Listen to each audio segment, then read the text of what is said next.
people in rural areas are now suffering, and we want to get them that money as quickly as we can. Also, in the legislation that we signed in the regular session, there was about $300 million that went to address healthcare needs like that in rural regions in the state of Texas. Secretary, I have a question for you. So you talked about telehealth being a solution for families in rural communities that you know many areas of the country are dedicated behavioral health workforce shortage area. And so while Mentioning a couple of things. One is the availability of telehealth. We realize that's possible in some ways, not possible in other ways. We've got to find ways to expand that. Staffing is another crisis point issue that we're working to address, whether it be on mental health related issues or non-mental health based issues. But it's, through the telehealth, that's one way in which we can actually expand access to staffing without them being there in person, but through the telehealth approach.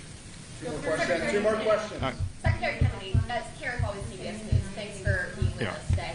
My question is, in speaking of rural Texas, we know there's a public health crisis, and who's going to be... I certainly consider mass shootings a health crisis, and we are doing for the first time real studies to find out what the etiology of that is. And we're looking for the first time at psychiatric drugs. You know, these kind of mass shooting, people have had guns in this country forever. When I was a kid, we had shooting clubs at our school. People, kids, my classmates, and other people would bring a .22 rifle with their guns to school and park it in the parking lot. Nobody was shooting. So there's never been a time in America, in the history of humanity, and people walked into a crowd, into a church or a movie theater or a school or a crowd of strangers and just started randomly shooting.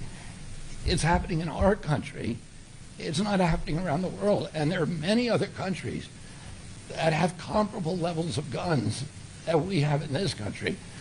We had comparable levels in the 40s, 50s, and 60s, and people weren't doing that. Something changed, and it dramatically changed human behavior.